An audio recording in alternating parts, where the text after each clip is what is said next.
이상민 행안부 장관 탄핵 소추안이 국회를 통과했습니다. 이상민 장관이 소추 의결서를 송달받으면서 장관으로서 모든 권한 행사도 정지됐고요. 헌법재판소의 심판 결과를 기다리게 됐습니다. 국무위원 탄핵 소추안이 통과된 건 헌정사상 처음 있는 일입니다. 어제 본의장으로 가볼까요? 가 179표, 부 109표, 무효 5표로서 행정안전부 장관 이상민 탄핵 소추안은 가결되었음을 선포합니다.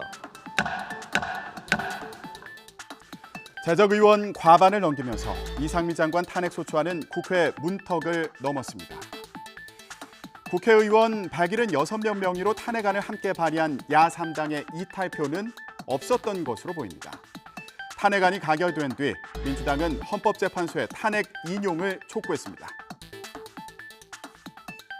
그런 국가의 안전은 반드시 정부가 책임져야 한다고 하는 그런 입장 하에 현명하게 판단해 줄 것을 기대합니다. 지금이라도 대통령께서는 행안부 장관 똘똘한 사람 한 명 세워서 헌재 판결 때까지 잘 버티고 그리고 다시 이상민 장관을 무슨 금이 환영시키겠다라고 하는 그런 정치적 이 속셈 내려놓으시고 이태원 참사 유족들도 환영한다는 입장을 밝혔습니다. 국민의 대표기관인 국회에서 탄핵을 가결하였다는 것은 전 국민들의 뜻이라고 보고 저희 유가족 협의회는 환영하는 바입니다. 이 장관 파면을 요구하며 농성을 벌여온 의원들은 앞으로 김건희 여사 특검 요구에 집중하며 철야 농성을 이어가기로 했습니다. 비록 오늘 이상민 장관에 대한 국회의 탄핵 소추안이 가결되었지만 이는 농성단에 참여한 국회의원들이 주장한 여러 가지 사안 중 하나가 해결되기 위한 첫 단추가 끼워졌을 뿐입니다. 국민의힘은 반대표를 던진 뒤 퇴장해 규탄 대회를 열었습니다. 민주당이 국정 공백을 초래했다고 비판했습니다. 또 다선 불복이다. 민주당이 탄핵해야 할 건 이재명 대표라는 목소리도 나왔습니다. 거짓 민생 탄핵 소추 민주당을 규탄한다. 디크가 고장난 대형 트럭은 가끔 흉기로 변합니다. 민주당이 지금 딱 그 짝이 되고 있습니다. 오늘 민주당이 자행한 이 반헌법적인 폭거는 오롯이 부메랑이 되어 직격으로 민주당에 꽂히게 될 것입니다. 장관의 권한이 정지가 됩니다. 이로 인해서 현장에서 많은 행정적, 제도적인 공백이 불가피하게 발생할 거라고 생각합니다. 과연 그로 인한 피해는 누가 져야 되는 겁니까? 바로 우리 국민들의 민생에 들어갑니다. 국민의힘 당대표 주자들도 이 장관 탄핵 소추안 처리를 비판했습니다. 김기현 의원은 민주당이 공갈 정치를 한다면서 비판했고요.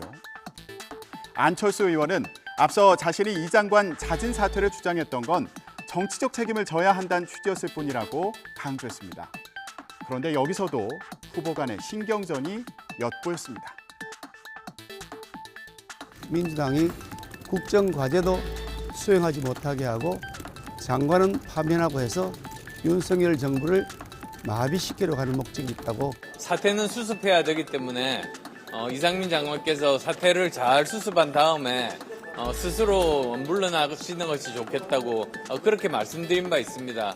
그거는 모든 정무직에 사실은 해당되는 문제였죠. 근데 그 직후에 민주당에서 해임 건의안을 이렇게 내면서 이제는 제 주장을 철회했습니다.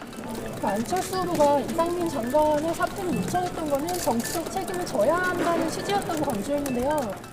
그 점에 대해서 입장을 밝힌 것은 저는 다행이라고 생각하고요.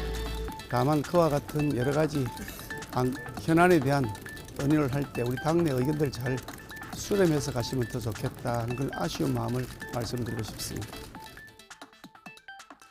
대통령실 역시 의회주의를 포기한 것이라면서 비판했고요. 이상민 장관은 국회 권한이 취지에 맞게 행사돼야 한다면서 반발했습니다. 박수정 기자가 전해드립니다. 이상민 행정안전부 장관 탄핵 소추안이 가결되자 대통령실은 즉시 2줄짜리 입장을 냈습니다. 내용은 간략했지만 메시지는 분명했습니다. 의회주의의 포기입니다. 의정사의 부끄러운 역사로 기록될 것입니다. 대통령실 관계자는 국무위원 탄핵은 헌법과 법률을 중대하게 위반했을 때 추진할 수 있는데 이상민 장관이 무엇을 위반했는지 아직 드러난 게 없다고 지적했습니다. 그러면서 입법, 행정, 사법, 3권 분립체계의 한 축에서 헌법, 법률에 따라 국정이 이루어지지 않는다면 다른 한 축에서 바로잡기를 바란다고 덧붙였습니다. 탄핵 사유의 적법성을 심판할 헌법재판소가 기각 결정을 내려주길 기대한다는 겁니다. 다른 고위 관계자는 요건이 되지 않는 다수당의 횡포라며 헌재가 국정 공백과 혼란을 빠른 속도로 종결해 주리라 믿는다고 언급했습니다. 대정부 질문 참석을 위해 국회 주변에 있던 이상민 장관은 탄핵 소추안이 가결되자 모습을 드러내지 않은 채 입장문만 냈습니다. 국민이 국회에 위임한 권한은 그 취지에 맞게 행사돼야 한다며 불편한 심기를 감추지 않았습니다. 그러면서 탄핵 심판에 성실히 임해 이른 시일 안에 행안부가 정상화되도록 최선을 다하겠다 덧붙였습니다. 대통령실과 마찬가지로 국민의힘은 탄핵 요건 자체에 의문을 품고 있습니다. 야3당이 탄핵안을 발의한 건 이 장관이 이태원 참사 사전 예방 조처를 하지 않고 참사 이후에도 제대로 대응하지 않았다는 게 이유인데요. 헌법과 국가공무원법, 재난안전법을 위반했다는 겁니다. 반면 국민의힘은 이 장관이 헌법과 법률을 위반하지 않았다며 맞서고 있습니다. 피소추자인 이상민 장관은 재난 예방 및 안전관리를 소홀히 한 책임, 공직자로서 성실 의무를 위반한 책임, 헌법과 법률을 위반한 여러 탄핵 사유들이 적시되어 있습니다.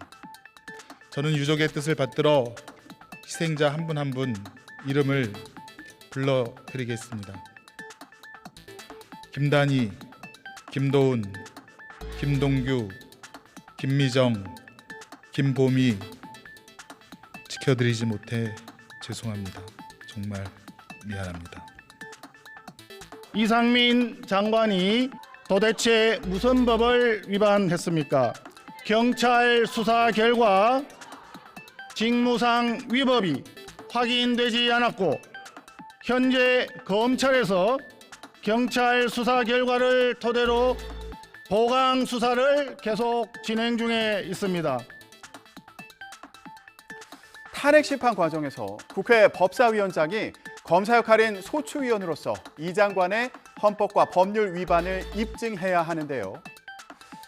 지금 법사위원장, 국민의힘의 김도읍 의원입니다. 그런 만큼 야당에서는 여당 소속인 김 의원이 소추위원으로서 제대로 역할을 할지 우려하기도 하는데요. 자, 김 위원장은 어떤 입장일까요? 네, 민주당이 원하는 적극적인 역할은 사실상 힘들 것 같다는 생각도 있거든요. 소추위원이 법적 지위이기 때문에 헌법과 법률에 따라서 활동할 수밖에 없고 아닌 걸 맞다고 할 수도 없고 그렇잖아요. 아닌 걸 맞다고 할 수 없다는 말이 주목되는데요. 자, 김 위원장은 소추위원은 법률적으로 주어진 법적 지위고 헌법재판소의 판단을 받는 것이기 때문에 상당히 드라이한 측면이 있다 이렇게 말하기도 했습니다. 무슨 의미인지 궁금한데요. 김 위원장의 역할이 헌법재판소에서 진행될 탄핵 심판에서 변수가 될까요? 김다은 기자가 탄핵 심판 과정의 쟁점과 변수를 짚어봤습니다. 이상민 행정안전부 장관에 대한 탄핵 소추 의결서 접수와 함께 헌법재판소의 탄핵 심판 절차도 시작됩니다. 배당을 통해 주심 재판관이 정해지면 본격적인 심리가 이뤄지는데 심리엔 재판관 9명이 모두 참여합니다. 변론 기일을 잡기 전엔 회의를 통해 주요 사건으로 분류해 집중 심리를 할지 또 준비 기일을 잡을지 등을 논의하고 피청구인의 답변서 같은 자료를 검토합니다. 이 장관에 대한 탄핵 심판은 헌정사상 4번째로 앞선 사례의 결과는 제각각이었습니다. 쟁점은 모두 직무집행의 헌법이나 법률상 위배가 있는지였는데 고 노무현 전 대통령에 대한 청구는 기각됐습니다. 박근혜 전 대통령에 대해선 청구가 인용돼 파면 결정이 내려졌습니다. 당시 헌재는 국정농단 사건을 둘러싼 박 전 대통령 행위에 헌법과 법 위반이 있다고 판단하면서도 세월호 참사 당시 정책 결정상의 잘못 같은 직책 수행의 성실성 여부는 그 자체로 소추 사유가 될 수 없다는 기존 판례를 유지했습니다. 가장 최근 사례였던 임성근 전 부장판사는 이미 임기가 끝나 파면이 불가능하다는 이유로 본안에 대한 심리 없이 각하가 선고됐습니다. 헌재의 모든 심판은 180일 안에 선고하는 게 원칙이지만 강제 조항은 아니라서 심리 기간도 들쭉날쭉합니다. 노 전 대통령은 사건 접수 63일 만에, 박 전 대통령은 91일 만에 결과가 나왔고 임 전 부장판사의 경우 266일 만으로 가장 오래 걸렸습니다. 탄핵 심판 정족수는 재판관 9명 가운데 7명 이상이 참여해 6명 이상이 찬성해야 하는데 이 장관 사건의 경우는 재판관 임기가 변수입니다.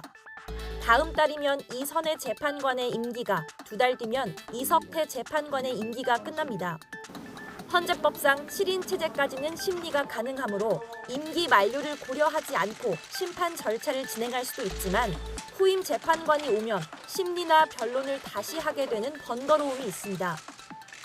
언제 후임이 임명될지 모르는 상황에서 새 재판관이 들어올 때까지 무작정 기다리기엔 사회적 관심이 큰 사건이란 부담이 있습니다.